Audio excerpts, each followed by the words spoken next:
ఆ రోజు అదే నిజమైనటువంటి పండుగ, ప్రతి క్రైస్తవుడు చేయవలసినటువంటి పండుగ. నేను కూడా చెప్తున్నాను, ఆ రోజు చేయని పండుగ. అది జరగకపోతే పండుగ లేదు. నువ్వు పండుగ చేసుకోకూడదు, అది చేస్తే పండుగ.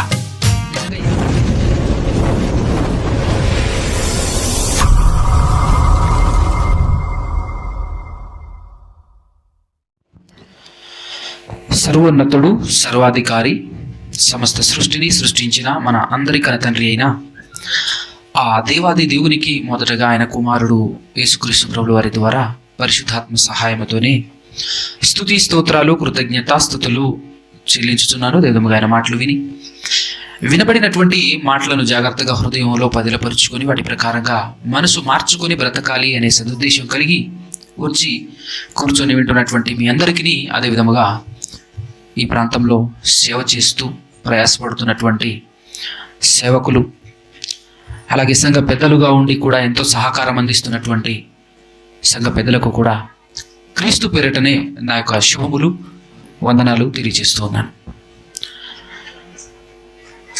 జాగ్రత్తగా మనం కొన్ని విషయాలు ఆలోచన చేసే ప్రయత్నం చేద్దాం. ప్రస్తుతం మనందరి ముందు ఉన్నటువంటి విషయం ఏంటి అని అంటే డిసెంబర్, క్రిస్మస్. అంతేనా? డిసెంబర్ నడుస్తుంది, క్రిస్మస్ నెల. అయితే అందరూ మ్యాక్సిమం క్రైస్తవులు అనబడేటటువంటి వాళ్ళందరూ కూడా ఇంట్లో ఎలాంటి పరిస్థితి ఉన్నా, ఇంటి దగ్గర ఏ విధమైనటువంటి పరిస్థితులు ఎదుర్కొంటున్నా కూడా ఈ డిసెంబర్ నెలలో మ్యాక్సిమం సంతోషంగా, ఆనందంగా, హ్యాపీగా ఉండేటటువంటి ప్రయత్నమే చేస్తారు. అవునా? ఏమండి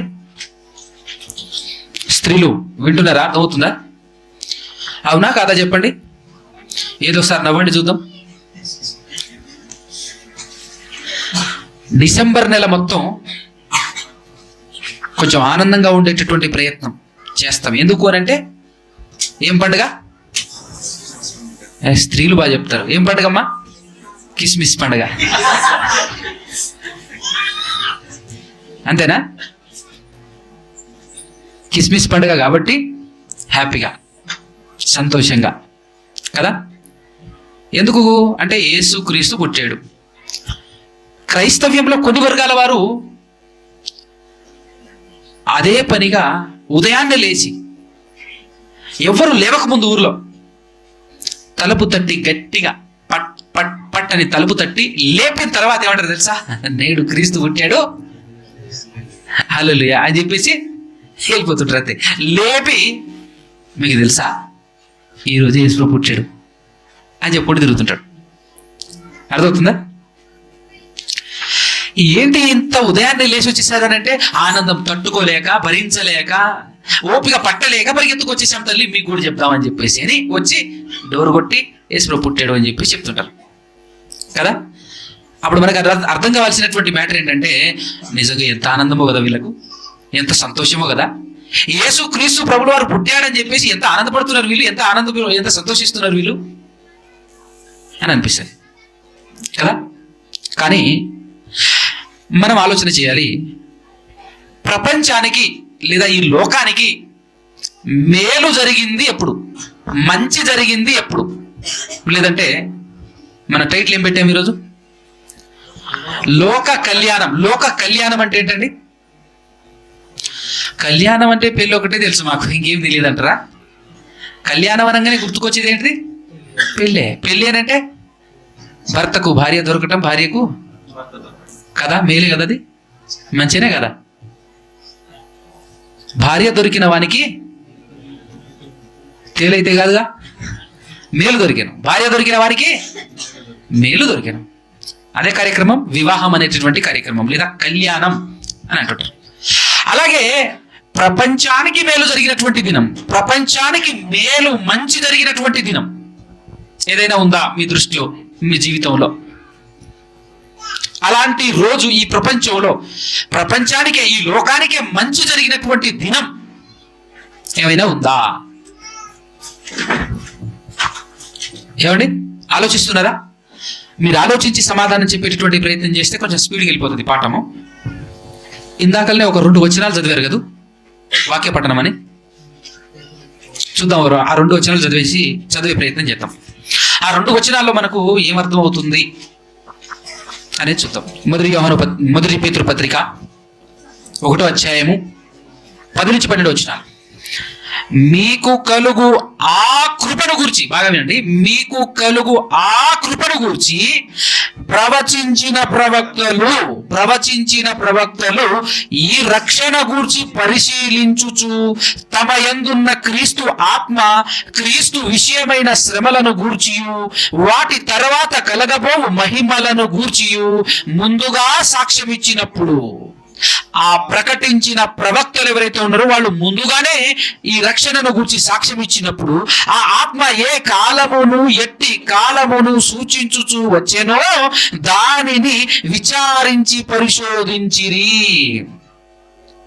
ఏదో ఒక కాలాన్ని తెలుసుకోవటం కోసం పురాతన కాలంలో, పాత నిబంధన కాలంలో ఉన్నటువంటి ప్రవక్తలందరూ ఏం చేశారట?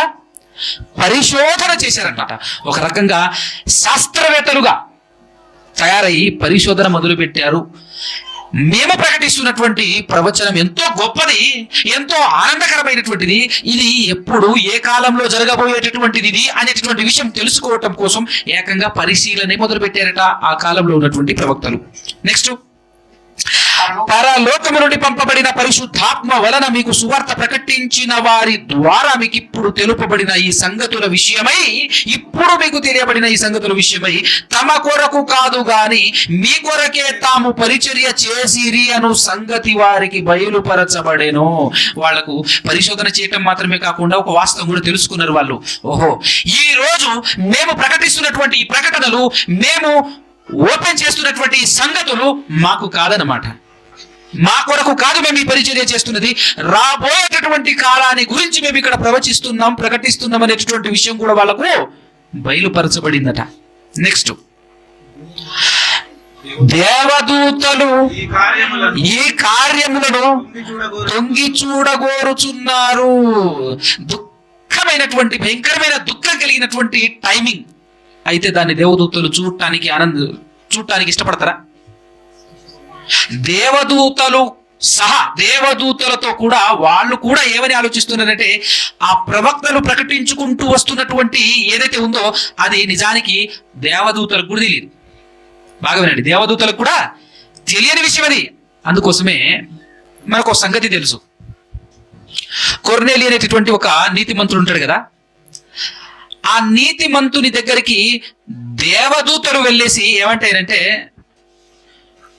నీకు మేలు కలగాలంటే, నీకు మంచి జరగాలంటే, నువ్వు మంచోనివి కాబట్టి నీకు మంచి జరగాలి అని అంటే ఆ మంచి విషయాలు తెలుసుకోవాలి. ఇదిగో పక్కనే ఆ పక్క ఊర్లో సీమోను అనేటటువంటి ఒక వ్యక్తి ఉంటాడు, ఆయన్ని పిలిపించుకొని చెప్పించుకో అనేటటువంటి విషయం మాత్రం ఎవరు చెప్తారు?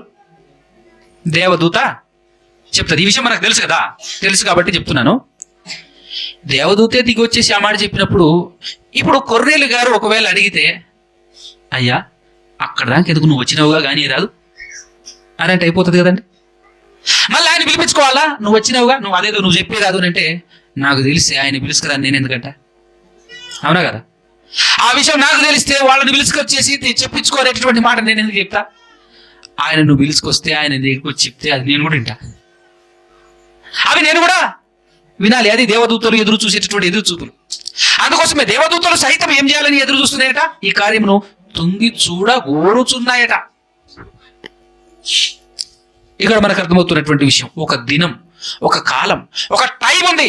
దానికోసము ప్రవక్తలు ప్రవచించడం మాత్రమే కాకుండా ఆ టైమింగ్ గురించి వాళ్ళు ఎదురు చూస్తున్నట్టుగా, వాళ్ళు మాత్రమే కాకుండా దేవదూతలు కూడా ఎదురు చూస్తున్నట్టుగా మనకు అర్థమవుతా ఉంది. ఇక్కడ ఇంకొక మాట కూడా చదివారు కదా, వాక్య పఠనం మత్తయి సువార్త 13వ అధ్యాయము 16-17 వచనాలు.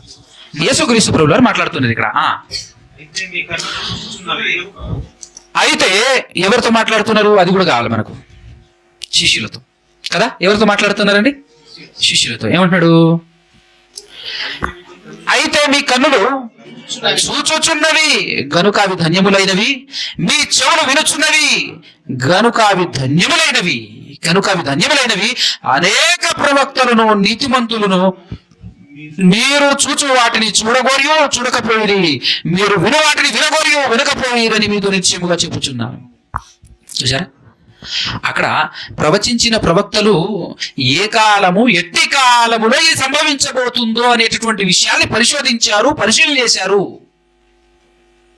అంత మాత్రమే కాకుండా ఈ ఇన్ఫర్మేషన్ బట్టి వాళ్ళు పరిశోధన చేయటం, తెలుసుకోవడానికి ప్రయత్నం చేయటం మాత్రమే కాకుండా అది నేను చూస్తే ఎంత బాగుండునో, అది నేను వింటే ఎంత బాగుండునో, ఆ క్షణాలు, ఆ దినాలు, ఆ టైమింగ్ నేను కూడా చూస్తే ఎంత బాగుండునో అని చెప్పేసి ఎదురు చూశారట.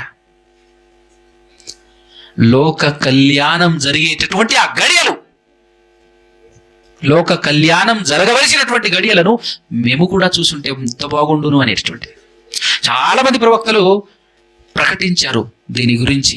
దావీదు గారు కూడా కీర్తనల్లో ఏమేం చెప్పాడో ఒక్కసారి 118వ కీర్తనలో ఆయన కూడా దీని గురించి ప్రకటిస్తూ ఏమని మాట్లాడుతున్నాడో చూద్దాం. మనం 22 నుంచి 24 వరకు చదవండి. ఇల్లు కట్టువారు నిషేధించిన రాయి మూలకు తలరాయి ఆయను.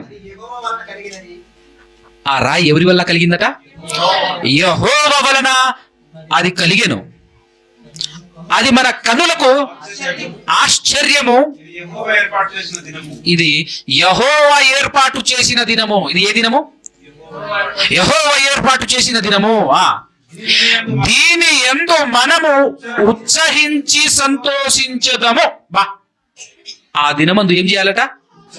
ఉత్సహించాలట, సంతోషించాలట. ఉత్సహించి సంతోషించుదము ఆ దినమందు అని మాట్లాడుతున్నారు. ఇల్లు కట్టువారు నిషేధించిన రాయి మూలకు తలరాయి ఆయను. అది యెహోవా వలన కలిగినది, ఇది మన కన్నులకు ఆశ్చర్యకరము అనటం. ఇక్కడ ఆనందించాల్సిన దినమేంది? మరి ఇంతకు సంతోషించి ఆనందించాల్సిన దినమేంది అంటే, ఏ దినం అయితే వాళ్ళు ఇల్లు కట్టువారు నిషేధించిన రాయి అని అంటే, ఆ రాయి అమూల్యమైన రాయి, ఆ రాయిని నిషేధించిన దినం. ఏ దినాన నిషేధించారు? జనరల్ గా ఇది ప్రవచనం. దీని ఎక్కడ నెరవేర్పు జరిగింది అని అంటే 21వ అధ్యాయము మత్తయి సువార్తలో 33 నుంచి 43 వరకు మీరు రాసుకోండి. అక్కడ ఉన్నటువంటి మ్యాటర్ ఏంటి అని అంటే, యేసుక్రీస్తు ప్రభులు వారే స్వయంగా ఒక ఉపమానం చెప్తా ఉంటాడు. ఏంటి ఆ ఉపమానం అంటే, ఒక ద్రాక్ష తోట తొలిపించి దాని యజమానుడు దేశాంతరం పోతాడు. దాన్ని చక్కగా రెడీ చేసేసి, తొట్టి తొలిపించేసేసి, నీట్గా రెడీ చేసేసి గుత్తకిచ్చేసి వెళ్ళిపోతాడు, కౌలుకి ఇచ్చేసి వెళ్ళిపోతాడు. వెళ్ళిపోయిన తర్వాత తన వాట తనకు రావటం కోసం అని చెప్పేసి దాసులు పంపిస్తాడు. దాసుల్ని పంపిస్తే ఆ దాసుల్ని కొట్టి రిటర్న్ పంపిస్తారు. సర్లే అని చెప్పేసి మరికొంతమంది, ఎక్కువ మంది దాసుల్ని పంపిస్తాడు యజమానుడు. అప్పుడు కొట్టడం మాత్రమే కాకుండా కొంతమందిని చంపి రిటర్న్ పంపించేస్తాడు. ఇలా లాభం లేదు, నా కుమారుడు పంపిస్తే బాగుంటుందేమో, సన్మానిస్తారేమో అని చెప్పేసి ఆ యజమానుడు తన సొంత కుమారుడిని పంపించాడు. పంపిస్తే ఏం జరిగింది? ఆ కుమారుడిని కొట్టి కొట్టి ఊరవతలికి తీసుకెళ్లేసి చంపి పడేస్తారు. ఈ ఉపమానం అంతా చెప్పిన తర్వాత యేసుక్రీస్తు ప్రభుల వారు ఏం మాట్లాడుతున్నాడో ఒక్కసారి చూద్దాం. 41 నుంచి చూద్దాం. అందుకు వారు ఆ దుర్మార్గులను కఠినముగా సంహరించి వాటిని, అంటే 40 వచనం నుంచి చూద్దాం. కాబట్టి ఆ ద్రాక్ష తోట యజమానుడు వచ్చినప్పుడు ఆ కాపులను ఏమి చేయను అనేను. అందుకు వారేం చెప్పారంటే, ఆ దుర్మార్గులను కఠినముగా సంహరించి వాటి కాలంలో యందు తనకు పండ్లను చెల్లించునట్టి ఇతర కాపులకు ఆ ద్రాక్ష తోట గుత్తకిచ్చునని ఆయనతో చెప్పిరి అని వాళ్ళు సమాధానం చెప్పారు. చెప్పిన వెంటనే ఇప్పుడు ఆ సందర్భానుసారంగా యేసు ప్రభు ఎత్తుకున్నటువంటి మాట ఏంటంటే, మరియు యేసు వారిని చూచి, ఇల్లు కట్టువారు నిషేధించిన రాయి మూలకు తలరాయి ఆయను. ఇది యెహోవా వలననే కలిగెను. అవునా? ప్రభువు వలననే కలిగెను. ఇది మన కన్నులకు ఆశ్చర్యము అను మాట మీరు లేఖనములలో ఎన్నడూ చదవలేదా? కాబట్టి దేవుని రాజ్యము మీ యొద్ద నుండి తొలగింపబడి దాని ఫలమిచ్చు జనులకు ఇయ్యబడునని మీతో చెప్పుచున్నాను. ఎవరా జనులు? ఇశ్రాయేలీలు. ఎవరా జనులు? ఇశ్రాయేలీలు. అయితే ఇక్కడ నిషేధించిన రాయి గురించి మాట్లాడుతున్నప్పుడు యేసుక్రీస్తు ప్రభువు వారు దానికంటే ముందు ఏం మాట్లాడాడు? ద్రాక్ష తోట. ఆ తోట ఎవరో కాదు, ఇశ్రాయేలీలు. ఆ తోట కొరకు దేవుడు ప్రవక్తలను పంపించాడు. ఆ ప్రవక్తలు పంపించినప్పుడు ఆ ప్రవక్తలు ప్రకటించినటువంటి మాటలు వినక, ఆ ప్రవక్తలను ఖాతరు చేయక, లెక్క చేయక కొట్టడం, హింసించడం, చంపడం, రకరకాలు చేశాడు. ఫైనల్ గా నా కుమారుడిని పంపిస్తానని డైరెక్ట్ గా ఒక చక్కటి ఉపమానమే చెప్పాడు. అక్కడ ఆ కుమారుడు వచ్చిన కుమారుడు ఎవరో కాదు, యేసుక్రీస్తు ప్రభువు వారే. అయితే ఎప్పటి నుంచో ఆ ద్రాక్ష తోట ఎవరితో పోల్చబడింది? ఇశ్రాయేలులతో పోల్చబడింది. ఇశ్రాయేలీలు ఎప్పటి నుంచి ఎదురు చూస్తున్నారు ఇల్లు కట్టాలని? ఏ ఇల్లు? ఆత్మ సంబంధమైన గృహము కట్టి, ఆత్మ సంబంధమైన మందిరము కట్టి పరమునకు చేరాలి. పరలోకం వెళ్ళటానికి మన ఇల్లు సిద్ధపడితేనే మనం పరలోకం వెళ్ళటానికి రెడీ అనమాట. ఏ ఇల్లు? ఈ లోకంలో కట్టుకునే ఇల్లు కాదు, మనం రెడీ అవ్వాలి. ఈరోజు మనమందరం చేస్తున్నటువంటి కార్యక్రమం ఏంటో తెలుసా? సిద్ధపాటు. అడుగడుగునా బైబిల్ చెప్పేటటువంటి, కొత్త నిబంధన చెప్పేటటువంటి మాట అదే. అంత మాత్రమే కాకుండా మనం కూడా ఒక పాట పాడుకుంటాం, మీకు తెలిసే ఉంటుంది అనుకుంటాను. సిద్ధపడుదామా చివరి యాత్రకు, సిద్ధపడుదామా చివరి యాత్రకు. చివరి యాత్ర కొరకు సిద్ధపడాలి. భూలోకానికి వచ్చినటువంటి వాళ్ళందరూ సిద్ధపడాలి. ఎందుకంటే ఫ్లైట్ ఎప్పుడు వస్తుందో తెలియదు. మనకు తెలుసా ఫ్లైట్ ఎప్పుడు వస్తుందో? మరణం అనే ఒక అందమైన ఫ్లైట్ ఎప్పుడు వస్తుందో తెలియదు. దానికంటే ముందే మనం రెడీగా ఉంటేనే తప్ప మనం ఎక్కడికి చేరలేము, దేవుడు ఉన్నటువంటి లోకానికి చేరలేము. అయితే అక్కడికి వెళ్ళాలని ఎదురు చూస్తూ ఎప్పటి నుంచో మెస్సియా వస్తున్నాడు, మెస్సియా రాబోతున్నాడు అని చెప్పి ఎప్పటి నుంచో ఎదురు చూస్తున్నటువంటి వాళ్ళ మనం కాదుగా. ఎవరు? ఇశ్రాయేలు. వాళ్ళకి తెలియకుండా వాళ్ళు ఏం చేశారంటే, ఎవరి కోసం అయితే ఎదురు చూస్తున్నారో ఆయన్ని ఏం చేశారు? తోసేశారు, నిరాకరించేశారు, చంపేశారు. ఆ భావము ఉట్టిపడేలా చక్కటి విషయాన్ని బోధించిన తర్వాత ఈ ప్రవచనాన్ని ఎత్తుకుని యేసుక్రీస్తు ప్రభువు వారు మాట్లాడుతున్నాడు. ఇల్లు కట్టువారు నిషేధించిన రాయి మూలకు తలరాయి అనేది ప్రభు వలన కలిగెను. అయితే ఆ రోజు ఎవరు ఆనందించాలి? ఉత్సహించి, ఆ దినమందు ఉత్సహించి సంతోషించి అని కీర్తనలో రాశాడు కదా. గుర్తు తెచ్చుకోండి. ఎందుకండి ఆయన నిరాకరించిన రోజు ఆనందించాలంట, సంతోషించాలంట, ఉత్సహించాలంట. ఎందుకు అని ఒకవేళ మీకు డౌట్ వస్తే, దాని గురించి మాట్లాడినటువంటి అనేక మంది ప్రవక్తలలో జకరియా గారు కూడా ఉన్నారు. ఒక్కసారి జకరియా గారు ఆ దినం గురించి మాట్లాడుతున్నాడు మనం చూస్తాం. జకరియా గ్రంథం 3వ అధ్యాయము 8-9 వచనాలు. ప్రధాన యాజకుడవైన యెహోషువా, నీ ఎదుట కూర్చుండు నీ సహకారులు సూచనలుగా ఉన్నారు. నీవును వారును నా మాట ఆలకింపవలెను. ఏదనగా చిగురు అను నా సేవకుణ్ణి నేను రప్పింపబోచున్నాను. బాగా వినండి. చిగురు అను నా సేవకుణ్ణి నేను రప్పింపబోచున్నాను. యెహోషువా ఎదుట నేనుంచిన రాతిని తేరి చూడుడి. ఆ రాతికి 7 నేత్రములున్నవి. దాని చక్రపు పని చేయువాడను నేనే. ఇదే సైన్యములకు అధిపతి యెహోవా వాక్కు. ఆ రాతి ఎవరు అనుకుంటున్నారండి? ఏమండి, ఆ రాతి ఎవరు అనుకుంటున్నారు? ఒకసారి చూస్తారా ఇటు? ఆ రాయి ఎవరు? ఆ రాతికి 7 కన్నులు ఉన్నాయట. ఇందుకు ఎవరు ఆ రాయి? యేసుక్రీస్తు ప్రభువు వారని గుర్తుందా? అందరికీ తెలుసా? తెలియకపోతే వచ్చిన చూపిద్దామని. ప్రకటన గ్రంథం 5వ అధ్యాయం. అక్కడ ఆ మాట మరలా ఒకసారి చదవండి. ఆ రాతికి ఏముందట? 7 నేత్రములు. ప్రకటన గ్రంథం 5వ అధ్యాయం 6వ వచనం చదవండి. మరియు సింహాసనమునకును ఆ 4 జీవులకును పెద్దలకును మధ్యను వధింపబడినట్లుండిన గొర్రె పిల్ల నిలిచి ఉంటున్న చూచి తిని. ఎవరి గొర్రె పిల్ల? ఎవరు? అందరికి తెలుసు కదా, రైట్. ఆ గొర్రె పిల్లకు 7 కొమ్ములను 7 కన్నులుండెను. ఆ కన్నులు భూమి అంతటికి పంపబడిన దేవుని 7 ఆత్మలు అన్నాడు. ఏమిటి? దేవుడు భూమి అందంతటా పంపించిన ఆత్మలు 7 1? దేవుడు భూమి మీద, భూలోకంలో ఉన్న మనుషులందరి మీద కుమ్మరించినటువంటి ఆత్మ, పరిశుద్ధాత్మ 7 1? ఒకటే. మరి 7 అన్నాడు ఏంటి? అదే పరిపూర్ణమైన. 7 అంటే పరిపూర్ణమైనటువంటి, పరిపూర్ణతకు చిహ్నం. 7 అనగానే పరిపూర్ణతకు చిహ్నం. అర్థమవుతుందా? కంప్లీట్ గా ప్రపంచాన్నంతటినీ సరిపడేటటువంటి పరిపూర్ణమైనటువంటి ఆత్మనిచ్చాడు. ఆ ఆత్మే యేసుక్రీస్తుకు 7 కన్నులుగా, లేదా ఆ రాతికి 7 కన్నులుగా వర్ణించబడింది ఇక్కడ కానివ్వండి, లేదంటే మన జకరియా గ్రంథంలో కానివ్వండి. అర్థమవుతుందా? రైట్. జకరియా గ్రంథంలోకి 9వ వచనం, 3వ అధ్యాయం 9వ వచనం. యెహోషువా ఎదుట నేనుంచిన రాతిని తేరి చూడుడి. ఆ రాతికి 7 నేత్రములున్నవి. దాని చక్రపు పని చేయువాడును నేనే. ఇదే సైన్యములకు అధిపతి యెహోవా వాక్కు. మరియు ఒక దినములోగానే, ఇది బాగా వినండి, మనకు అర్థం కావాలి, మనం పట్టుకోవాల్సినటువంటి మాట. ఒక దినములోగానే నేను ఈ దేశము యొక్క దోషమును పరిహరింతును. ఏం పరిహరిస్తాడట? దోషం. దోషము పరిహారము నొందించేటటువంటి దినము వస్తే ఆ దినం నిజంగా ఆనందమా కాదా అండి? సంతోషమా కాదా అండి? ఆ రోజు కదా నిజమైనటువంటి సంతోషం, నిజమైనటువంటి ఆనందం. ఎందుకంటే మనకు అర్థం కావాలి, ప్రపంచానికి అర్థం కావాలి. ఈరోజు ప్రపంచానికి అర్థం కాని విషయం ఏంటి అంటే, ప్రపంచాన్ని పట్టి పీడిస్తున్న సమస్య ప్రపంచానికి అర్థం కావట్లే. అవునా? మనల్ని ఇబ్బంది పెట్టగలిగేటటువంటి ఏకైక సమస్య చెప్పండి మీరు. ప్రపంచాన్ని గజగజలాడిస్తున్నటువంటి, లేదంటే ప్రపంచాన్ని అంతటిని పాడు చేయగలిగేటటువంటి ఏకైక సమస్య, ఆ సమస్య పేరేంటో చెప్తారా? ఏమండి? మీరు ఆలోచిస్తే ఇవన్నీ ఈజీగా చెప్పగలరు, కానీ ఆలోచన చేయాలి. ఆలోచిస్తేనే అర్థమవుతుంది ఏ సమస్య. ప్రపంచాన్ని పట్టి పీడిస్తున్న సమస్య కదా. ఏంటది? మరణం. మరణం అంటే అంత ఈజీగా కనెక్ట్ కాకపోవచ్చేమో, కానీ ఆ మరణం దగ్గరికి నేను ఈడ్చుకోపోయేది పాపం కదా. పాపమేనా కదా?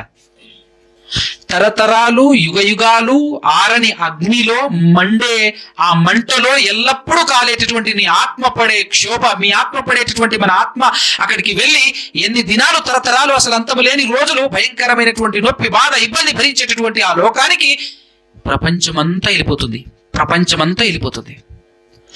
మనమేమో ఏమంటారు దాన్ని, అల్ప సంతోషులు అన్నట్టుగా ఈ లోకంలోకి వచ్చేటటువంటి కొంచెం కొంచెం కొంచెం కొంచెం చిన్ని చిన్ని సమస్యలు ఉంటాయి చూసావా, దాన్ని పట్టుకొని వేలాడుతుంటాం మనం. అది ఇప్పుడు వస్తుంది, మళ్ళీ పోతుంది. అవునా? జలుబు లాంటిది అది. జలుబు గురించి ఏమంటారు లోకంలో అందరూ? టాబ్లెట్ వేసుకుంటే వారం రోజుల్లో తగ్గుతుందట, టాబ్లెట్ వేసుకోకపోతే 7 రోజుల్లో తగ్గుతుందట. మ్యాటర్ అర్థమైందా? ఏమిటి అర్థమైందా? టాబ్లెట్ వేసుకుంటే వారం రోజుల్లో తగ్గుతుందట, టాబ్లెట్ వేసుకోకపోతే 7 రోజుల్లో తగ్గుతుందట. అంటే రెండు ఒకటే. ఈ లోకంలో ఉన్నటువంటి సమస్యలు కూడా అంతే. దేవుడు ఆల్రెడీ నిర్ణయించేశాడు. ఏమో తెలుసా? సుఖ దుఃఖములు ఈ మానవ జీవితానికి 2 చక్రాలు. సుఖము వస్తుంటది, దుఃఖము వస్తుంటది. వచ్చింది పోకుండా పోదు, వస్తుంది పోతుంది. కానీ పోయేలోపు మామూలు డ్యాన్సులు కొట్టాం మనం. మామూలుగా ఉంటుంది పరిస్థితి. అవునా కదా? ఇంట్లో అప్పటి వరకు సంపాదించిన డబ్బంతా ఎక్కడ పెడతాం? స్వామీజీల దగ్గర, బాబాల దగ్గర. అవునా? స్వామీజీలు బాబాల వేషాలు వేసుకుంటున్నటువంటి పాస్టర్ల దగ్గర వెళ్ళటం, దులిపించుకొని రావటం. కానీ మనకి ట్రిక్ తెలియాలి, మనకి వాస్తవం తెలియాలి. సుఖ దుఃఖాలు 2 చక్రాలు జీవితానికి. దేవుడే జతపరిచాడట. ప్రసంగి గ్రంథంలో మాట్లాడుతూ ఉంటాడు. దేవుడే జతపరిచాడు. జతపరిచిన తర్వాత సుఖం వచ్చేప్పుడు అడిగిపోవు. నువ్వు చక్కగా ఇంట్లో ఉంటావు, ప్రశాంతంగా ఆనందించుకుంటూ బ్రతుకుతావు. దుఃఖం వస్తే ఇంటికి వదిలిపెడతావు, ఇల్లు వదిలిపెట్టి పారిపోతావు. ఎలా వదిలించుకోవాలి, ఎలా వదిలించుకోవాలి, ఎలా వదిలించుకోవాలి అని తిరుగుతుంటావు. ఇక్కడ ట్రిక్ చెప్తాను సింపుల్గా. ఇప్పుడు ఈ అనిల్లో ఉన్నటువంటి వాడు ఏం చేస్తారు తెలుసా? 33 కోట్ల మంది దేవతలు అని చెప్పేసి అంటారు కదా, తిరుగుతారు. ఇక అందరూ దేవతలే అని చెప్పేసి అందరిని మొక్కుతూనే ఉంటారు. కానీ ఫస్ట్ ఒక గుడికి వెళ్తారు, బాగవదు. వదిలేసి ఇంకో గుడికి వెళ్తారు, అక్కడ బాగవదు. ఇంకో గుడికి వెళ్తారు, అక్కడ బాగవదు. ఇంకో గుడికి వెళ్తారు, మార్చుకుంటూ పోతూనే ఉంటారు. అక్కడ ఎందుకు వాళ్ళకి డౌట్ రాదు? ఇది కూడా దేవతే కదా, ఇది కూడా గుడే కదా, ఇక్కడ ఎందుకు బాగా కాలేదనేటువంటి ఆలోచన రాదు. వదిలేసిపోతూనే ఉంటారు. అదంతా స్టడీ చేసిన మనకు అర్థం కావాలి.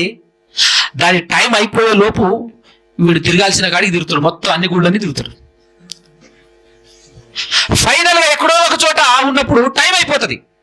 దానికి ఒక టైం పెడతాడు దేవుడు. సుఖానికి కాలం ఉంది, దుఃఖానికి కాలం ఉంది.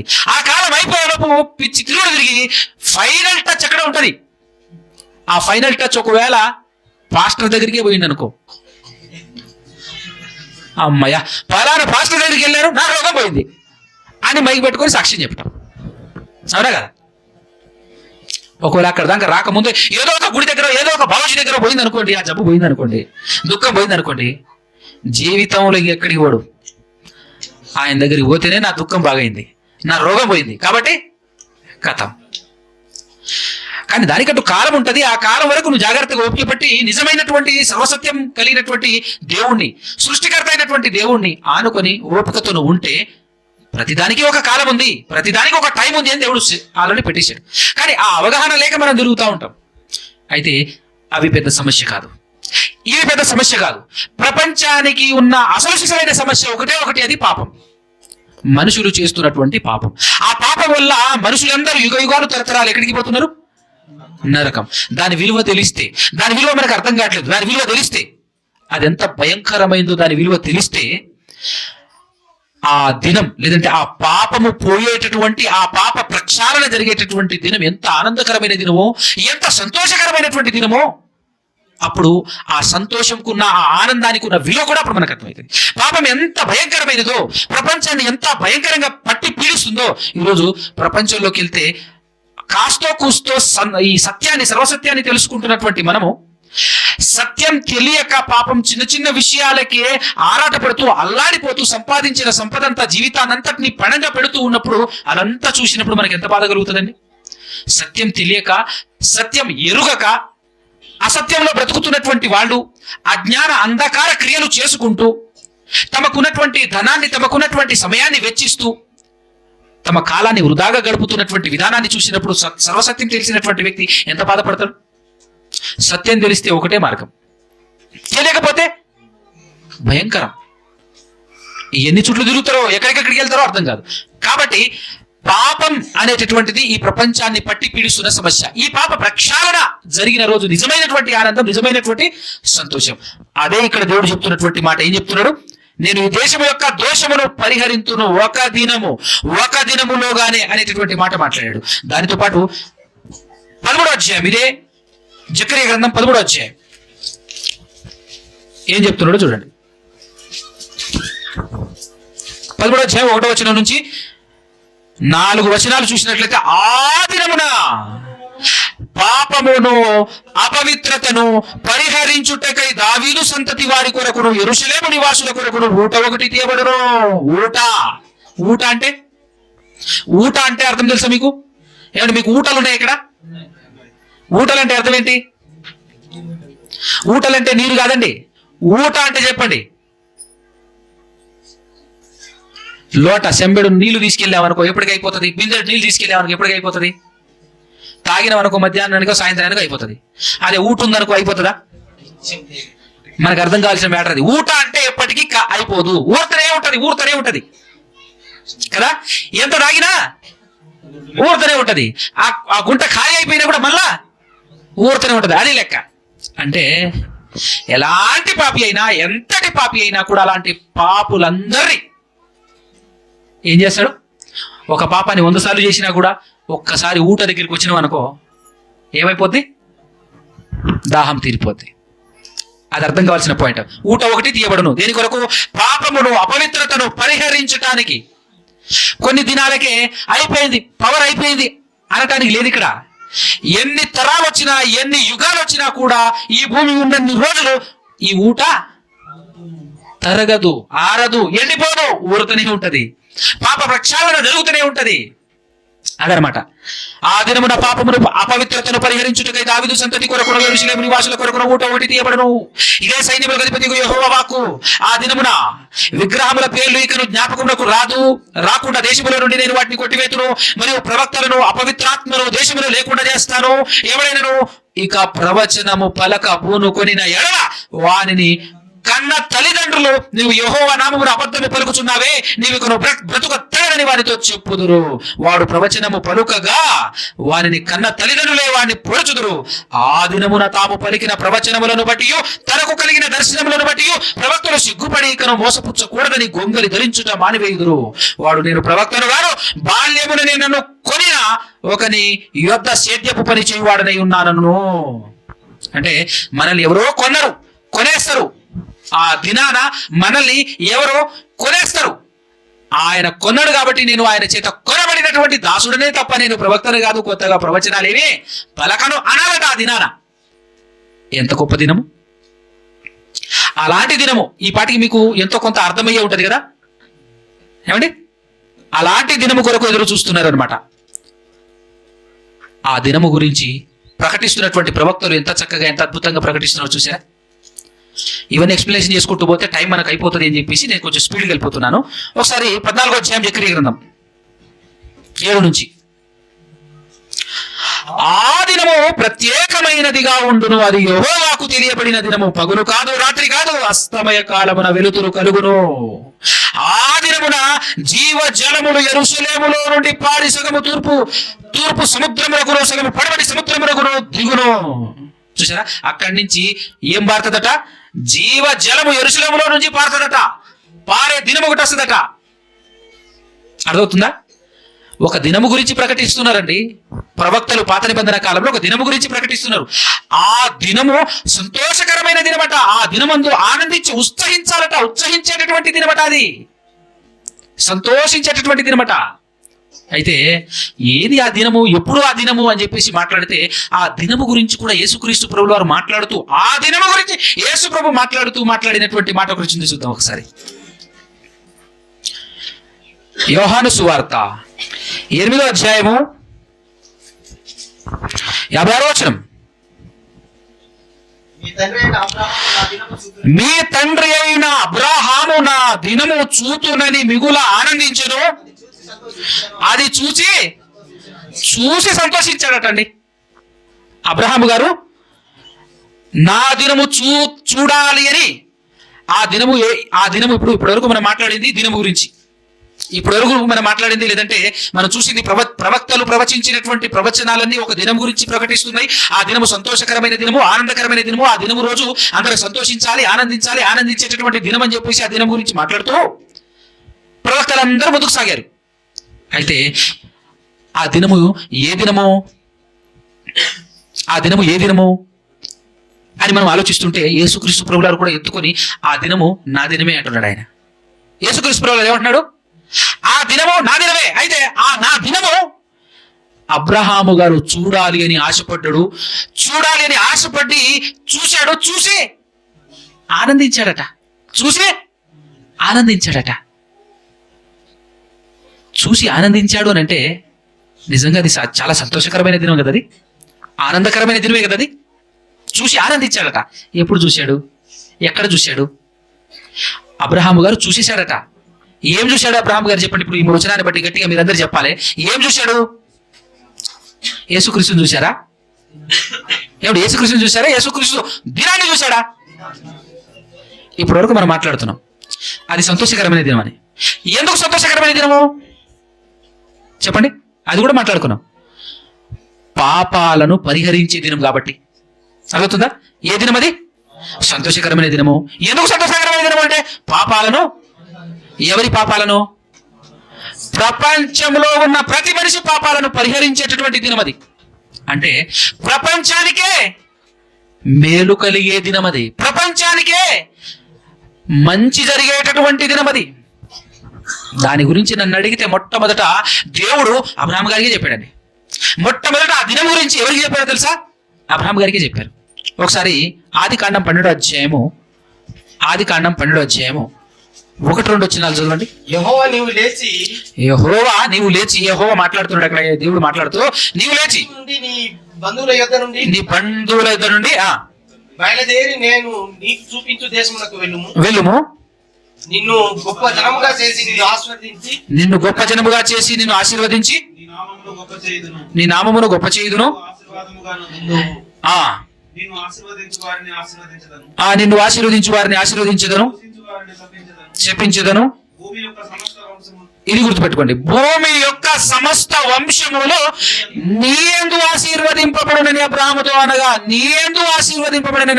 అనగా, ఇక్కడ ఆ దినము అబ్రహాము చూసిన దినము, చూసి సంతోషించిన దినము, ప్రవక్తలందరూ ప్రకటించిన దినము, సంతోషకరమైన దినము, పాప పరిహారము నొందవలసినటువంటి దినము. ఆ దినము గురించి, ఆ దినములో ఏం జరుగుతుందంటే భూమి యొక్క సమస్త వంశములు ఆశీర్వదింపబడతాయట. ఇంతకు అబ్రహాము గారు ఎక్కడ చూశాడు, ఎప్పుడు చూశాడు అని మనం ఆలోచన చేస్తే, ఆదికాండం 22వ అధ్యాయం ఒక్కసారి ఓపెన్ చేసి చూద్దాం. ఆదికాండం 22వ అధ్యాయం 1 నుంచి చదవండి. ఆ సంగతులు జరిగిన తర్వాత దేవుడు అబ్రహామును పరిశోధించును. ఎట్లనగా ఆయన అబ్రహామా అని పిలువగా అతడు చిత్తము ప్రభువా నేను. అప్పుడు ఆయన, బాగా వినండి ఇక్కడ, నీకు ఒక్కడై ఉన్న నీ కుమారుణ్ణి అనగా నీవు ప్రేమించు ఇస్సాకును తీసుకుని మోరియా దేశమునకు వెళ్ళి అక్కడ నేను నీతో చెప్పబోవు పర్వతములలో ఒకదాని మీద దహన బలిగా అతన్ని అర్పించుమని చెప్పాను. ఈ మాట దేవుడు అబ్రహాముతో మాట్లాడుతున్నప్పుడు అబ్రహాము గారు ఎక్కడ నివసిస్తున్నారో తెలుసా? ఎక్కడ నివసిస్తున్నాడు అండి? ఎవరికైనా తెలుసా? మీకు ఆ బైబిల్ వెనకాల ఇచ్చినటువంటి పటంలో మొదటి పటం ఒకవేళ చూస్తే ఒక బాక్స్ ఉంటుంది. అబ్రహాము ప్రయాణం చేసినటువంటి దినాల్లోనే బాక్స్ ఉంటుంది. ఆ బాక్స్కు పైన ఒక గెరారు దేశం అని ఉంటుంది. చూడండి, ఓపెన్ చేసి. గెరారు దేశం కరెక్ట్ అయితే గెరారు దేశంలో నివసిస్తున్నాడు. ఆ గెరారు దేశం దాటుకొని పైకి ఎక్కడికి వెళ్ళమని చెప్పేసి చెప్తున్నాడు. ఎక్కడండి? మోరియా పర్వతాలు. మోరియా దేశమునకు వెళ్ళి అక్కడ నేను నీతో చెప్పబోవు పర్వతములలో ఒక దాని మీద దహన బలిగా అతన్ని నర్పించుమని చెప్పాను. అయితే తెల్లవారినప్పుడు అబ్రాహాము లేచి తన గాడిదకు గంట కట్టి తన పరివారిలో ఇద్దరిని తన కుమారుడు ఇస్సాకును వెంట పెట్టుకుని దహన బలి కొరకు కట్టెలు చీల్చి తీసుకెళ్ళడం మనకు తెలుసు. ఇంతకు ఈ మోరియా పర్వతం, ఈ మోరియా దేశం ఎక్కడ ఉందో తెలుసా? ఎవరు తెలిసినటువంటి వాళ్ళు ఎవరైనా ఉన్నారా? ఆ మోరియా దేశం ఎక్కడుంది? ఒక్కసారి బైబిల్లో 2వ దినవృత్తాంతముల గ్రంథము 3వ అధ్యాయం 1వ వచనం చదవండి. ఆ దేశం ఎక్కడుందో మనకు అర్థం కావాలి. మొదటి వచనం. తర్వాత సొలొమోను, బాగా వినండి, తర్వాత సొలొమోను యెరూషలేములో తన తండ్రి అయిన దావీదునకు యెహోవా ప్రత్యక్షమైనప్పుడు మోరియా పర్వతమందు దావీదు సిద్ధపరిచిన స్థలమున యెబూసీయుడైన ఒర్నాను కళ్ళమందు దావీదు ఏర్పరిచిన స్థలమున యెహోవాకు ఒక మందిరమును కట్టనారంభించెను. బాగా వినండి, ఇక్కడ యెహోవాకు మందిరము సొలొమోను గారు ఎక్కడ కట్టాడు చెప్పండి కదా? ఇక్కడ ఏమంటున్నాడు? మోరియా పర్వతమందు దావీదు సిద్ధపరిచిన స్థలమున యెబూసీయుడైన ఒర్నాను కళ్ళమందు దావీదు ఏర్పరిచిన స్థలమున యెహోవాకు ఒక మందిరమును. అంటే ఈ మోరియా దేశం అంటే ఎక్కడో కాదు, యెరూషలేమే కదా? ఎక్కడ? యెరూషలేమే. అంటే యెరూషలేము చుట్టూ ఎన్నో పర్వతాలుంటే ఆ పర్వతాలను మోరియా పర్వతాలు అని అంటే అందులో ఒక పర్వతం. ఆ పర్వతం దగ్గరికే పర్టికులర్ గా దేవుడు అబ్రహామును నడిపిస్తున్నాడు. వెళ్ళు నాయన వెళ్ళు, నేను చూపించబో ఆ పర్వతం దగ్గరికే నువ్వు వెళ్ళేసి ఏం చేయాలి? నీ కుమారుణ్ణి నాకు అర్పించాలి. నా కుమారుణ్ణి మీకు అర్పించడం కదా తండ్రి కావాల్సింది. దేవా ఇక్కడ కానీ చేస్తా, పర్మిషన్ ఇవ్వరాదు అంటే కుదరదు. నువ్వు ఏదో చూస్తానన్నావు, అది చూపించడానికి నేను తీసుకెళ్తున్నాను ఆయన పద. అబ్రహాము గారు దేవుణ్ణి నేను ఒకటి రాబోయే దినాలలో ప్రపంచవ్యాప్తంగా ఉన్నటువంటి ప్రజలందరూ ఆనందించేటటువంటి, లేదంటే ఆ ప్రపంచానికి లోకానికి లోక కళ్యాణం జరగబోయేటటువంటి దినం గురించి నాకు చెప్పావు కదా. సమస్త భూమి మీద ఉన్నటువంటి సమస్త వంశంలో ఆనందిస్తారు, సంతోషిస్తారు, ఆశీర్వదింపబడతారు అని చెప్పేసి చెప్పారు కదా. ఆ దినం ఎట్లుంటుందో చూడాలనుంది. ఆ దినమే చూపిస్తారా అని పట్టుకపోతున్నాడు దేవుడు. ఎవరిని? అబ్రహాముని. ఎక్కడికి? మోరియా పర్వతానికి తీసుకెళ్తున్నప్పుడు వెళ్ళాడు. ఏం జరిగింది అక్కడ? 22 అధ్యాయంలో ఆది కాండంలో మనందరికీ బాగా తెలిసినటువంటి విషయం. వెళ్ళటం, కట్టెలతో వెళ్ళి సమస్తం సిద్ధపరిచేసి బలిపీఠం కట్టేసి దాని మీద తన కుమారుణ్ణి కట్టేసి, ఎవరిని? ఇస్సాకును కట్టేసి దాని మీద పడుకోబెట్టేసి దేవునికి బలివటం కోసం అని చెప్పేసి తన కుడి చేత కత్తి పట్టుకొని ఆ కత్తితో చంపి బలివ్వాలి అనేటటువంటి ఉద్దేశంతో సిద్ధపడిపోయి కత్తి తీసాడు. ఇక్కడ ఒక మాట, ఎన్ని రోజులు ప్రయాణం చేశాడు ఆ పర్వతానికి వెళ్ళటానికి అబ్రహాము గారు చెప్పండి? ఇది కూడా తెలియదు ఎవరికి? ఎన్ని రోజులు ప్రయాణం చేశాడండి? ఎప్పుడు చదవలే అది కాండం 22 అధ్యాయం. ఎన్ని రోజులు ప్రయాణం చేశాడండి? ఓహో, చెప్పకూడదు అనుకున్నారా? చెప్పకూడదు అనుకుంటే నువ్వు చూపించినా చెప్పరు, చెప్పినా చెప్పరు. 3 రోజులండి. ఇప్పుడు చెప్పండి పోనీ, ఎన్ని రోజులు ప్రయాణం చేశాడు? 3 రోజులు ప్రయాణం చేశాడు. ఆకలి అవుతుంది ఎవరికైనా? 3 రోజులు ప్రయాణం చేశాడు. 3 రోజుల ప్రయాణము చేసి పర్టికులర్ గా ఆ పర్వతం మీదనే వెళ్ళి బలివ్వాలి. ఈ 3 రోజులు ప్రయాణం చేస్తూ నా కుమారుని బలివ్వాలి అని చెప్పేసి అన్నప్పుడు సంతోషంగా వెళ్ళాడా, దుఃఖపడుతూ వెళ్ళాడా, బాధపడుతూ వెళ్ళాడా? చెప్పండి ఒకసారి మీరు కదా. సంతోషంగా వెళ్ళకపోతే దేవుడు స్వీకరించడు. సంతోషంగా బలివ్వకపోతే దేవుడు ఏ బలి ఇచ్చినా కూడా సంతోషంగా ఆనందంగా ఇస్తేనే దేవుడు స్వీకరిస్తాడు. రైట్? అప్పుడు ఎత్తాడు. ఎత్తిన తర్వాత రాత్రి మనం చదువుకున్న ఈ సందర్భం కదా, ఒకసారి చూద్దాం 10 నుంచి. అప్పుడు అబ్రహాము తన కుమారుని వధించుటకు తన చెయ్యి చాపి కత్తి పట్టుకొనగా యెహోవా దూత పరలోకము నుండి అబ్రహామా అబ్రహామా అని అతన్ని పిలిచేందుకు అతడు చిత్తము ప్రభువా అనెను. అప్పుడు ఆయన ఆ చిన్నవారి మీద చెయ్యి వేయకు అని చెప్పేసి ఒక పొటెల్ను చూపించేసేసి అంటాడు, నీకు ఒక్కడే ఉన్న నీ కుమారుని నాకు ఏ వెనుక తీయలేదు గనుక నీవు దేవునికి భయపడుచున్నావని ఇందువలన నాకు కనబడుచున్నది నేను కదా. ఈ మాట బాగా మనం ప్రెస్ చేసి మనం గుర్తుపెట్టుకోవాల్సినటువంటి మాట ఏంటంటే, నీకు ఒక్కడే ఉన్న నీ కుమారుని నాకు ఏ వెనుక తీయలేదు అనేటువంటి మాట 12వ వచనంలో చూస్తాం మనం. తర్వాత ఒకసారి 16వ వచనం చూసినట్లయితే అబ్రహామును పిలిచి ఇట్లే నేను నీకు ఒకటే అయి ఉన్న నీ కుమారుని ఏ వెనుక తీయక ఈ కార్యము చేసినందున అని మాట్లాడుతుంటాడు. ఇంకొక మాట 2వ వచనంలో కూడా స్టార్టింగ్ లో కూడా చెప్తాడు. 2వ వచనంలో నీకు ఒక్కడే ఉన్న నీ కుమారుని అనగా నీవు ప్రేమించు ఇస్సాకును తీసుకొని మోరియా దేశమునకు వెళ్ళు అని అక్కడ అన్నాడు.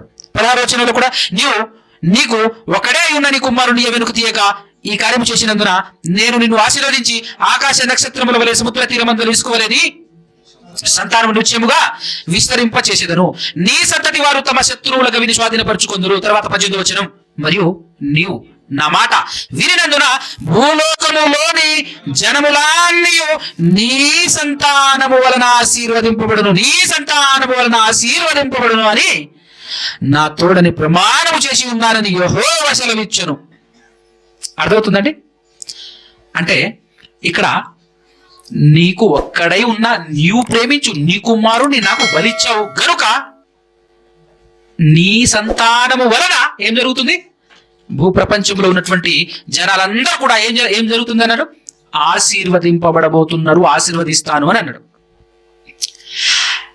ఇప్పుడు ఈ సందర్భాన్ని కరెక్ట్గా ఈ సందర్భాన్ని లేవనెత్తి అపోస్తులుడైనటువంటి పౌలు గారు హెబ్రీయులకు రాసినటువంటి పత్రికలో దీన్ని కోట్ చేస్తూ చెప్తున్నటువంటి మాట.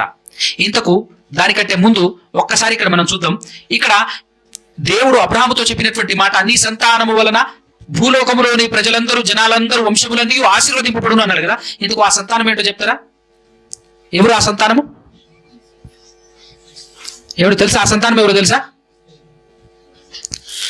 ఒకసారి గలతీయులకు రాసినటువంటి పత్రిక 3వ అధ్యాయము 16వ వచనాలు చదవండి. 16వ వచనం చదవండి. అబ్రహామునకును అతని సంతానమునకును వాగ్దానములు చేయబడెను. ఆయన అనేకులను గురించి అన్నట్టు నీ సంతానములకును అని చెప్పక ఒకరి గురించి అన్నట్టే నీ సంతానమునకును అనెను. ఇక్కడ చూడండి, ఇప్పుడు నీ సంతానమునకును అని ఉందా? సంతానములకును ఉందా? ఆదికాండం 22:18 సింగిల్ కదా. ఒకరి గురించి అన్నట్టే అన్నాడా లేదా? నీ సంతానమును గురించి, నీ సంతానము వలన ఆశీర్వదింపబడును అన్నాడు. రైట్. ఇప్పుడు ఆ సంతానం ఎవరు చూడండి, 16లో 3:16 గలతీ పత్రిక. ఆ సంతానము క్రీస్తు. ఎవరట ఆ సంతానము? క్రీస్తు. ఆ సంతానము క్రీస్తు. రైట్. అంటే ఇప్పుడు ప్రపంచ ప్రజలందరూ ఎవరి ద్వారా ఆశీర్వదింపబడబోతున్నారు? ఈ మాట ప్రకారంగా మరలా ఇప్పుడు 18 దగ్గరికి రండి. 22:18 ఆదికాండం 22:18 ఇప్పుడు మరలా చదవండి. ఆ సంతానం ఎవరో మనకు తెలిసింది కదా. సంతానం ప్లేస్ లో ఆయన పేరు పెట్టి చదువుతాం. నీ సంతానము వలన భూలోకములోని, నీవు నా మాట వినినందున భూలోకములోని జనములన్నీ నీ సంతానము వలన, అంటే ఎవరు నీ సంతానం అంటే ఇక్కడ ఇప్పుడు ఆ యేసుక్రీస్తు ప్రభువుని ఇక్కడ ప్రత్యక్షించి మాట్లాడితే చదివితే ఎట్లుంటుందో ఒకసారి చదువుతాం. యేసుక్రీస్తు వలన నీ సంతానం అంటే ఎవరు? యేసుక్రీస్తు వలన ఆశీర్వదింపబడును అని నా తోడని ప్రమాణము చేసి ఉన్నాను అని యెహోవా. ఇప్పుడు ప్రపంచ ప్రజలందరూ ఎవరి వలన ఆశీర్వదింపబడబోతున్నారు చెప్పండి? యేసుక్రీస్తు ద్వారా. అంటే యేసుక్రీస్తు ద్వారా ప్రపంచ వ్యాప్తంగా ఆశీర్వదింపబడబోతున్నారు అని అన్నప్పుడు, ప్రపంచానికి యేసుక్రీస్తు ద్వారానే లోక కళ్యాణం జరగబోతుంది అని అన్నప్పుడు ఆ దినం ఏంటి? ఏ దినము? ఆయన పుట్టినరోజా? ఏమిటి ఆయన పుట్టినరోజా? చెప్పండి, ఏ రోజు? ఏ రోజు? ప్రపంచానికి మేలు జరిగిన రోజు ఏ రోజు? ప్రపంచం లోక కళ్యాణం జరిగింది ఏ రోజు? యేసుక్రీస్తు పుట్టినరోజా? యేసుక్రీస్తు మరణించిన రోజా? ఇప్పుడు చదవండి ఒక్కసారి హెబ్రీ పత్రికలో 11వ అధ్యాయము 17 నుంచి 19 వరకు. అబ్రహాము శోధింపబడి విశ్వాసమును బట్టి ఇస్సాకును ఏమండి బలిగా అర్పించాడా అర్పించలేదా? మీరు చెప్పండి. అర్పించాడా అర్పించలేదా? ఏమండి మాట్లాడరా? బలిగా అర్పించాడా అర్పించలేదా? ఏడ అర్పించాడండి? దగ్గర ఎగిల్లి మళ్ళీ రిటర్న్ తీసుకొచ్చేసాడు, కానీ ఏడ అర్పించాడు? అర్పించాడా? అర్పించాడా లేదా? అర్పించాడు. ఎలా? దేవుడు ఆల్రెడీ స్వీకరించేశాడు. ఎందుకు? అక్షరంగా చూస్తే, శరీరానుసారంగా చూస్తే అర్పించలేదు అనే కనబడుతుంటది, కానీ దేవుడు బలిని కోరను అంటాడా లేదా? కనికరమనే కోరుచున్నాను అంటే, కరెక్ట్గా చెప్పాలి అంటే దేవునికి కావాల్సింది హృదయం. 100% తన హృదయంలో అర్పించేశాడు. ఆనందంగా సంతోషంగానే అర్పించేశాడు. ఆ విషయం ఇక్కడ మనకు కనబడతా ఉంటుంది చూడండి. అర్పించను. ఎవడు ఆ వాగ్దానములు సంతోషముతో అంగీకరించను. ఎవరు అంగీకరించారు ఆ వాగ్దానాలు సంతోషంతో? ఎవరు అంగీకరించారండి? అబ్రహాం గారండి. ఎవడు ఆ వాగ్దానములను సంతోషముతో అంగీకరించునో ఇస్సాకు వలననైనది నీ సంతానం అనబడును అని ఎవరితో చెప్పబడేనో? ఎవరితో చెప్పబడేనో? అబ్రహాంతోనే చెప్పబడేను. ఆ అబ్రహాము మృతులను సహితము లేపుటకు దేవుడు శక్తిమంతుడు అని ఎంచిన వాడై తన ఏక కుమారుణ్ణి అర్పించి ఉపమాన రూపముగా అతనిని మృతులలో నుండి మరలా పొందెను. మృతులలో నుండి మరలా ఉపమాన రూపముగా. ఎవరికి ఉపమానము? ఎవరికి ఉపమానం అండి? ఎవరికి ఉపమానం చెప్పండి? యేసుక్రీస్తు ప్రభుల వారికి ఉపమాన రూపముగా. యేసుక్రీస్తు ప్రభుల వారికి ఉపమాన రూపముగా అంటే యేసుక్రీస్తు ప్రభుల వారు కూడా బలి అయింది అదే పర్వతం, యెరూషలేములో ఉన్నటువంటి గొల్గొతా పర్వతం అని ఏదైతే ఉందో, ఆ కల్వరి పర్వతం ఏదైతే ఉందో ఆ పర్వతమే మోరియా పర్వతం. మోరియా ప్రాంతాలలో, మోరియా దేశం అంటే యెరూషలేం ప్రాంతంలో, ఆ యెరూషలేములో నుంచి బయటికి తీసుకొచ్చేసి పర్టికులర్గా ఏ పర్వతం మీద అయితే ఇస్సాకును బలిగా అబ్రహాము గారు అర్పించారో, అందుకోసం అక్కడ చెప్పబడినటువంటి మాట ఏంటి? ఇస్సాకు అడిగిన ప్రశ్నకు సమాధానం. ఇస్సాకు ఒక ప్రశ్న అడుగుతాడు. ఏం ప్రశ్న చెప్పండి మీరు? బలికి అన్నీ ఉన్నాయి కానీ నాయనా తండ్రి గొర్రెపిల్ల ఏది అంటాడు. అప్పుడు ఒక పేరు పెడతాడు. దేవుడే చూసుకుంటాడు. యెహోవా ఈరే అంటే అర్థమైంది. బలికి గొర్రె పిల్లను దేవుడే. మరి దేవుడు చూసుకున్న గొర్రెపిల్ల ఎవరు?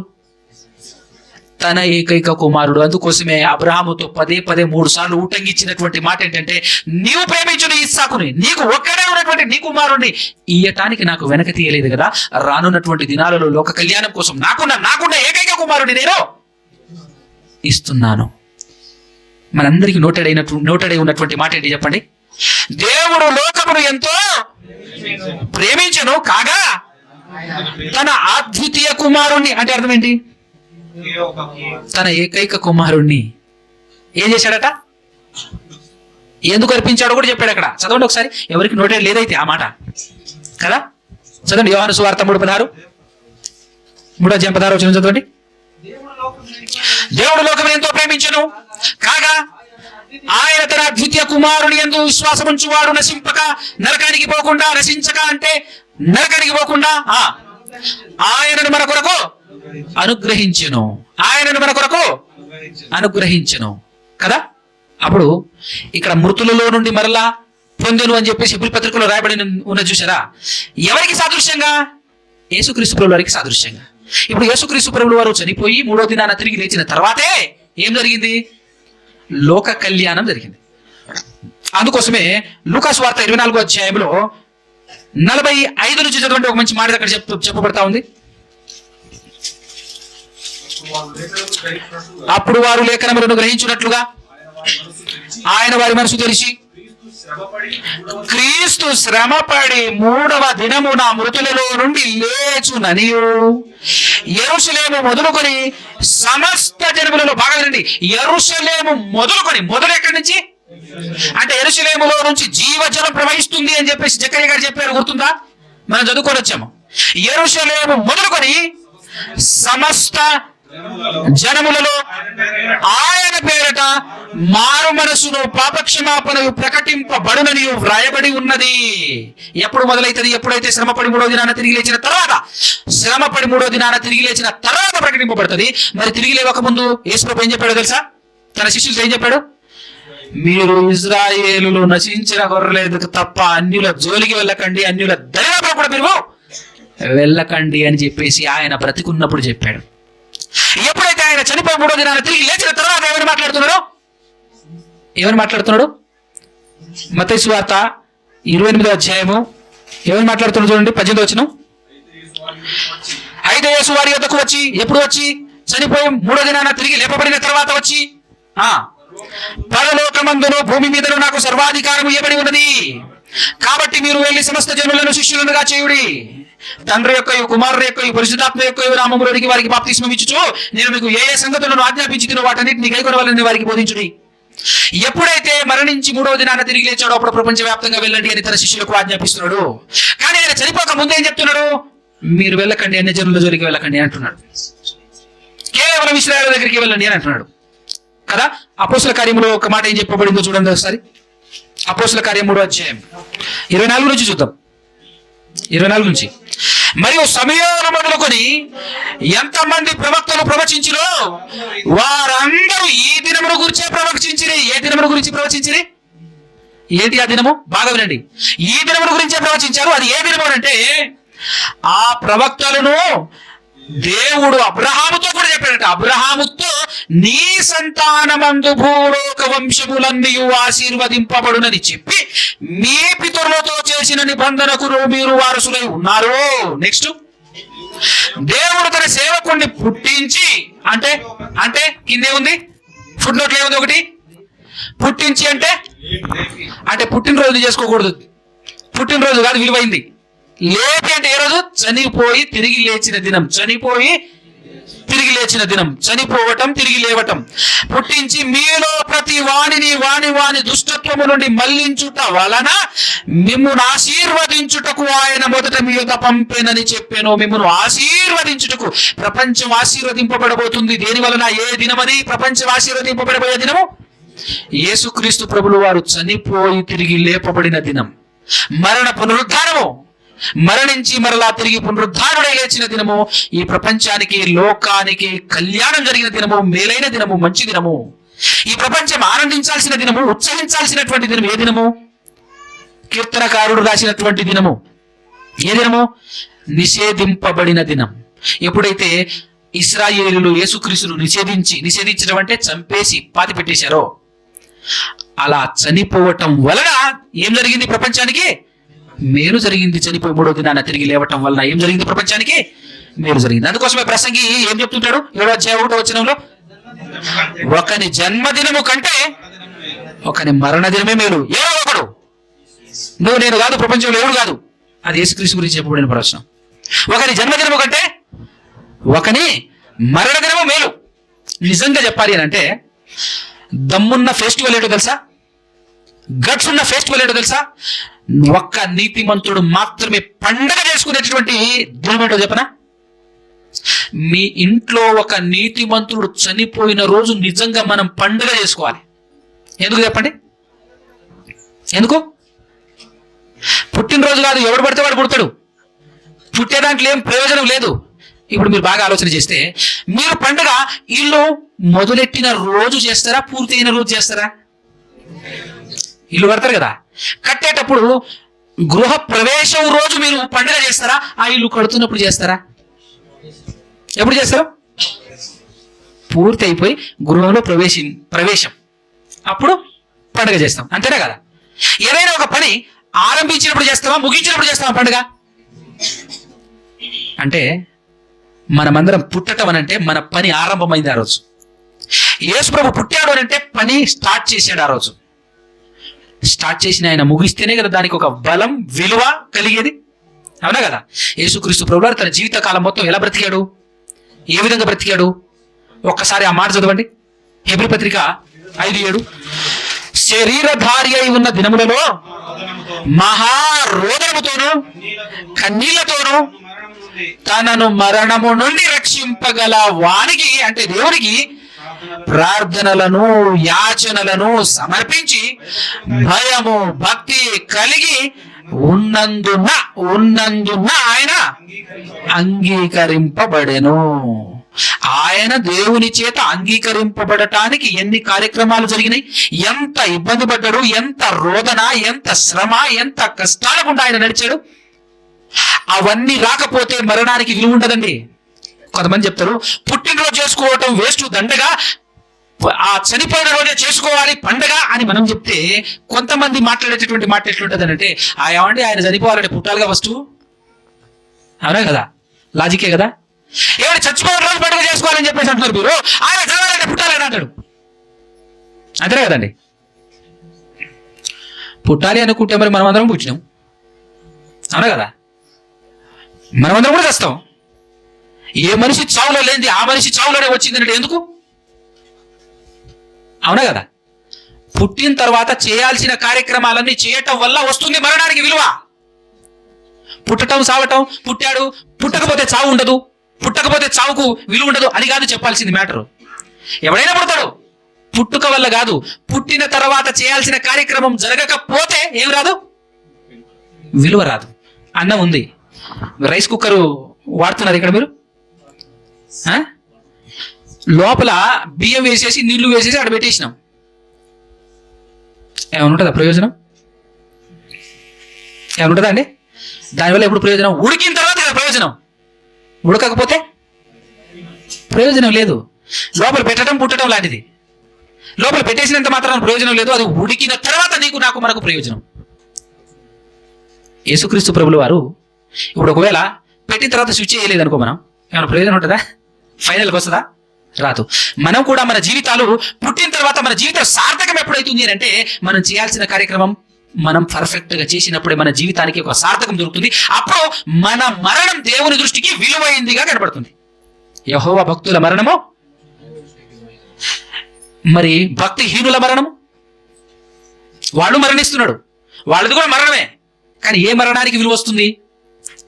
ఏ మరణానికి విలువ వస్తుంది చెప్పండి? ఏ మరణమైతే ఆ తండ్రి చిత్తాన్ని ఈ భూలోకంలో ఎవరైతే కొనసాగించి బ్రతుకుతారో, యేసుక్రీస్తు ప్రభువు వారు కూడా చెప్తారు, ఏమన్నా తెలుసా? ప్రభువా ప్రభువా ప్రభువా ప్రభు అని ఉట్టి పుణ్యానికి ప్రభువా ప్రభు అనుకుంటూ తిరిగితే మీరు పరలోక రాజ్యంలో ప్రవేశించరు.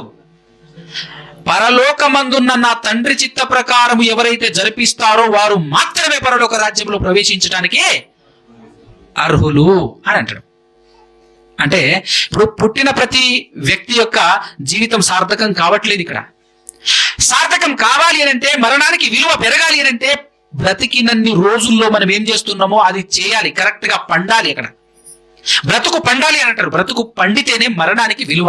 అలా యేసుక్రీస్తు ప్రభుల వారు బ్రతికినటువంటి దినాలలో చేసినటువంటి కార్యక్రమం ఎంతుంది? అవన్నీ పర్ఫెక్ట్ గా చేశాడు. ఒకవేళ చేయకపోతే చేసినందున అని ఉంది అక్కడ హెబ్రీ పత్రిక 5:7 ఏముంది? అలా చేసినందున అంగీకరింపబడ్డాడు. ఒకవేళ ఏదైనా పొరపాటు జరిగి ఉంటే ఏమయ్యేది? పుట్టుక వృధా అయిపోయేదా లేదా? పుట్టుక వృధా అయిపోతుందా లేదా? కానీ కరెక్ట్ గా మనం బ్రతికితే, లేదంటే కరెక్ట్ యేసుక్రీస్తు ప్రభువులు అవన్నీ చేయటం వల్ల మరణానికి ఏమొచ్చింది? విలువ వచ్చింది. అందుకోసమే మరణమే ప్రపంచానికి, లోకానికి కళ్యాణం ఎక్కడ జరిగింది, ఎప్పుడు జరిగిందంటే యేసుక్రీస్తు ప్రభువుల వారి యొక్క పుట్టుకలో జరగలే, మరణంలో జరిగింది. అందుకోసమే బైబిల్లో మరణించిన రోజును జ్ఞాపకం చేసుకోమని చెప్పేసి దేవుడు కొత్త నిబంధనలో ఇచ్చాడే తప్ప పుట్టినరోజు జ్ఞాపకం చేసుకోమన్నాడా? మీరు కూడుకుంటున్నప్పుడల్లా, ఎప్పుడైనా కూడుకోండి, ప్రతి డే కూడుకున్నా కూడా ప్రతి రోజు కూడా మీరు ఏం చేయాలి? పండగ చేయాలి. ఏం చేయాలి? పండగ చేయాలి. క్రీస్తు మరణాన్ని జ్ఞాపకం చేసుకొని రొట్టె ద్రాక్షరసం విరిచేటటువంటి కార్యక్రమం ప్రతి సంఘంలో జరుగుతుందా లేదా? అప్పుడు జనరల్గా జనాలందరూ ఏం చేస్తారు తెలుసా? నేను చాలా వరకు చూసింది, కొన్ని సంఘాల్లో రొట్టె ద్రాక్షరసం విరిచేటప్పుడు ఒక పాట స్టార్ట్ అయిపోతుంది. అక్కడ ట్వీ ట్వీ ట్వీ అనుకుంటూ పాట కూడా స్టార్ట్ అవుతుంది. ఆ పాటలో దిగులు పడుతూ బాధపడుతూ పాట పాడుతుంటారు అనమాట, ఏడుస్తుంటారు. ఓపిక పట్టలేక ఆ ఏడుపును ఆపుకోలేక ఏడ్చేస్తుంటారు అనమాట. నిజానికి ఆనందించాల్సిన గడియ అది. బా, ఎంత పాపులము, ఎంత దుర్మార్గులము, ఎంతటి భయంకరమైనటువంటి పాపులం మేము. అలాంటి మాకు ఇంత గొప్ప భాగ్యం ఇచ్చినటువంటి నీ మరణం ఎంత గొప్పదయ్యా అని చెప్పేసి పండగ పండగ పండగ చేసుకోవాల్సినటువంటి తరుణంలో ఏడుపు స్టార్ట్ చేసేస్తారు మన వాళ్ళు, అవునా కదా?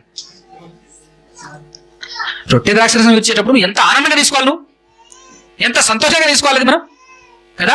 ప్రపంచాన్ని మార్చింది ఆయన మరణం, ప్రపంచ ప్రజలందరికీ మేలు దయచేసింది ఆయన మరణం. ఆయన మరణంలోనే ఉంది ప్రపంచానికి ఆశీర్వాదం కదా. ఇప్పుడు మనమందరం ఎప్పుడు పండుగ చేసుకోవాలి?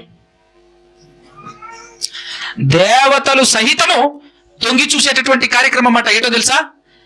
యేసుక్రీస్తు మరణానికి, మరణ పునరుద్ధానానికి ఉన్న విలువ ఎప్పుడైతే నువ్వు ఇస్తావో అప్పుడు తొంగి చూసే కార్యక్రమం. ఆ విలువ ఎప్పుడు వస్తుంది? ఆ ఆనందం, ఆ పండుగ. నిజంగా చెప్పాలి అంటే ఒక పాపి మారితేనే కదా, ఒక పాపి మారితేనే కదా. ఒక పాపి మారటం అంటే యేసుక్రీస్తు ప్రభులు వారి మరణానికి విలువ వచ్చినట్టేనా కదా. యేసుక్రీస్తు ప్రభులు వారి యొక్క మరణానికి విలువ ఎప్పుడు వస్తుంది అంటే ఒక పాపి మారినప్పుడు, మారు మనసు పొందినప్పుడు. అందుకోసమే 99 మంది నీతిమంతుల కంటే ఒక పాపి మారు మనసు పొందితేనే పరలోకంలో ఆనందం. ఇక్కడ మాత్రమే కాదు, పరలోకంలో కూడా ఎప్పుడు ఆనందం అయ్యానంటే ఒక పాపి మారినప్పుడు. ఆ రోజు చేసుకో పండుగ. ఆ రోజు అదే నిజమైనటువంటి పండుగ, ప్రతి క్రైస్తవుడు చేయవలసినటువంటి పండుగ. నేను కూడా చెప్తున్నాను, ఆ రోజు చేయండి పండుగ. అది జరగకపోతే పండుగ లేదు, నువ్వు పండుగ చేసుకోకూడదు, అది చేస్తేనే పండుగ. నిజంగా ఈ విధానం, ఈ పద్ధతి ప్రవేశపెడితే ఎంత బాగుంటుంది కదా. పండుగ చేసుకోవాలంటే ఏం చేసుకోవాలి? ఒక పాపిని మార్చాలి. పద పరిగెత్తి. ఇప్పుడు పండుగ కావాలి అంటే పద సువార్త చేద్దాం. పద సువార్త చేసి ఒక పాపిని మార్చి ఆ రోజు చేసుకో పండుగ. ఏటను కోసుకో, దమ్ బిర్యానీ వండుకో. అది నిజమైన పండుగ. ఆ రోజు నిజంగా చేయాలి పండుగ. నువ్వు ఒక్కరే కాదు ఆ రోజు ఆనందించేది, ఆ రోజు దేవుడు కూడా ఆనందిస్తాడండి. దేవతలు కూడా ఆనందిస్తాయి, దేవుడు కూడా ఆనందిస్తాడు. తిన్నా తిను, నువ్వు కాకపోతే దేవుడు తింటాడు బిర్యానీ తిను అంటాడు దేవుడు. అప్పుడు అంటాడు దేవుడు, పుట్టినరోజు అని చెప్పి నువ్వు బిర్యానీలు తింటుంటే తలకాయ బాదుకుంటాడు దేవుడా. అవునా కదా? దీనివల్ల ఏమైనా ప్రయోజనం ఉన్నదిరా? దీనికి ఎందుకు గంతులు వేస్తున్నారు మీరు? గంతులు వేయాల్సినటువంటి, ఆనందించాల్సినటువంటి దినం ఒకటి ఉంది, ఆనందించాల్సినటువంటి దినం ఒకటి ఉంది. కానీ ఆ దినం గురించి ఎవరన్నా ఆలోచిస్తారా? ఆ దినం గురించి మనకు గలతీయులకు రాసినటువంటి పత్రికలో 4వ అధ్యాయంలో చెప్తా ఉంటాడు. చూడండి, 4వ అధ్యాయం 2వ వచనం. తండ్రి చేత నిర్ణయింపబడిన దినము వచ్చు వరకు అతడు సంరక్షకుల యొక్క, గృహ నిర్వాహకుల యొక్క ఆ దినములో ఉండును. అటువలే మనములో పాలనమై ఉన్నప్పుడు లోక సంబంధమైన మూల పాఠములకు లోబడి దాసులమై ఉంటివి. అయితే కాలము పరిపూర్ణమైనప్పుడు దేవుడు తన కుమారుని పంపెను. అర్థమవుతుందా? టైం దేవుడు నిర్ణయించిన దినము దగ్గర రాగానే, ఆ దినము దగ్గరికి వచ్చేసరికి దేవుడు ఏం చేశాడు? తన కుమారుణ్ణి పంపించేశాడు. ఆయన స్త్రీ యందు పుట్టి మనము దత్తపుత్రులము కావాలనని ధర్మశాస్త్రమునకు లోబడిన వారిని విమోచించుటకై ధర్మశాస్త్రమునకు లోబడిన వాడాయను. ధర్మశాస్త్రమునకు లోబడిన వారిని విమోచించడానికి ధర్మశాస్త్రమునకు లోబడిన వాడాయను. అంటే మనల్ని విమోచించటానికి ఆయన ఈ లోకానికి వచ్చి దేవుడు ఏర్పాటు చేసిన దినము చూసారా? ఏంటి ఆ దినము? అబ్రహాము గారు చూసిన దినం. అబ్రహాము గారు ఏం చూశారు? యేసుక్రీస్తు ప్రభువు వారు ఎలాగైతే ఏ పర్వతం మీద అయితే చనిపోయి మరలా తిరిగి లేవబోతున్నాడో అదే పర్వతం మీద తన కుమారుడు, తాను ప్రేమించిన ఏకైక కుమారుడైన ఇస్సాకును బలి ఇచ్చాడు. బలి ఇచ్చి మరలా పొందుకున్నట్టుగానే లేపుకొని తీసుకుపోతున్నాడు. అక్కడి నుంచి కుమారుడిని బలిపీఠం మీద పడుకోబెట్టేసి ఆల్మోస్ట్ తను హృదయపూర్వకంగా ఇచ్చేశాడు. దేవుడు స్వీకరించేశాడు. ఆయన తీసుకెళ్ళని చెప్పేసి వెళ్ళిపోతున్నాడు. అలా లేపి ఆయన ఇంటికి తీసుకెళ్తున్నాడు. ఏం చూశాడు అబ్రహాం గారు? అంటే ఇలానే ఉంటుందన్నమాట. ప్రపంచాన్ని ఆశీర్వదించేటటువంటి దినం ఇలానే ఉంటుందన్నమాట. నీ కుమారుడిని ఇవ్వబోతున్నావు అనమాట. నా కుమారుడిని, నేను ప్రేమించే నా కుమారుడిని ఎలాగైతే ఈ పర్వతం మీద అర్పించానో ఇదే పర్వతం మీద రానున్నటువంటి కాలంలో, అంటే కరెక్ట్ గా అబ్రహాము నుంచి యేసుక్రీస్తు ప్రభువు వారి మధ్య కాలం ఎంత తెలుసా? 2000 సంవత్సరాల కాలము.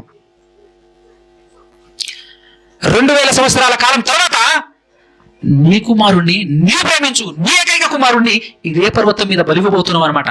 బలిచి మరలా పొందబోతున్నావు, మరలా లేపబోతున్నావు అనమాట. మరలా లేపిన తర్వాత ప్రపంచానికి ఆశీర్వాదం రాబోతుంది అనమాట అనేటటువంటి ఆ దినాన్ని చూసి అబ్రహాము గారు ఆనందించాడట, సంతోషించాడట. యేసుక్రీస్తు ప్రభుల వారి దినము, ఆయన ఎప్పుడు నా దినము చూతునని మిగులు ఆశపడ్డాడు, చూసి ఆనందించాడు అనేసి మాట్లాడాడు. ఏంటి ఆ దినము? యేసుక్రీస్తు మరణ పునరుద్ధానం. అదే ప్రపంచానికి మేలు దయచేసిన దినము, లోక కళ్యాణం జరిగినటువంటి దినము. ఆ దినాన్ని స్ఫురించుకొని మనం ఉత్సహించాలి, ఆనందించాలి, సంతోషించాలి. ఆ దినానికి ప్రయోజనం చేకూరిన నాడు, అంటే ఒక పాపి మారిన నాడు, ఒక పాపి మారు మనసు పొందిన నాడు నిజమైన పండుగ, నిజమైనటువంటి సంతోషం. మనమందరము ఆ రోజు సంతోషించాలి. అంటే ఆ రోజును ఇంత ఘనంగా చేసుకోగలగాలి. ఆ రోజును అనగా మరలా ఇక్కడ ఒక మళ్ళా మిస్అండర్స్టాండింగ్ చేసుకునే అవకాశం ఉంది తెలుసా? ఏంటి అంటే మళ్ళీ ఏం చేస్తారు తెలుసా? ఒక పాపి మారు మనసు పొందాడు, ఆ రోజును రాసుకుంటాడు మనోడు. రాసుకొని ఏం చేస్తాడు? నెక్స్ట్ ఇయర్ అదే రోజు మళ్ళీ పండుగ. మారింది ఎవరైనా ఉన్నారా అంటే ఎవ్వరు లేరు. మారినా అని గుర్తు చేసుకొని పండుగ చేసుకోవటం కాదు ఇది. మారి తిని చేసుకోవాలి.